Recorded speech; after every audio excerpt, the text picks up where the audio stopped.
Well, meanwhile, the cost of the riots in our region is still being worked out, but estimates put the damage to Birmingham alone at more than £7 million. The cost to the image of Britain around the world is countless. Well, now the government's trying out a new idea called social impact schemes.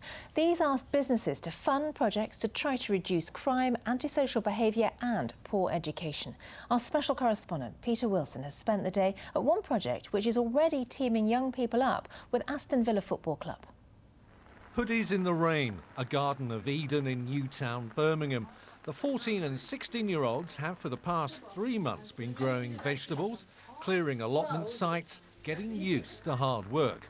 The organic produce from St George's Post-16 Centre in Newtown, Birmingham is being especially grown for Aston Villa's restaurants. None of these young people have been involved in rioting. They're all doing things to improve their community and hopefully will develop some skills and get some employment out of this. And what we're trying to achieve here is a generational change. A fortnight ago, as Birmingham descended into chaos, these young people were hard at work. Well, I could have been out in it all really if we wanted to be, because a lot of my friends were in there, but I've chosen to stay away from it all and come here and be out with the garden and stuff like that. Well, it was kind of crazy, but when the riots were happening, I still came out my house to help Bob do this. The order for tomatoes and beans is on its way to the Villa ground. This is an enterprise scheme, giving young people work experience and business skills. The government is about to introduce something called social impact bonds. They're designed to get companies closer involved in community projects.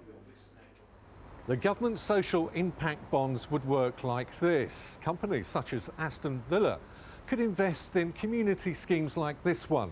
Then, if truancy levels or exam results improved, or if crime was cut, then the government would pay the company hard cash. But young people's lives are priceless. And if they're turned around, how much is that worth?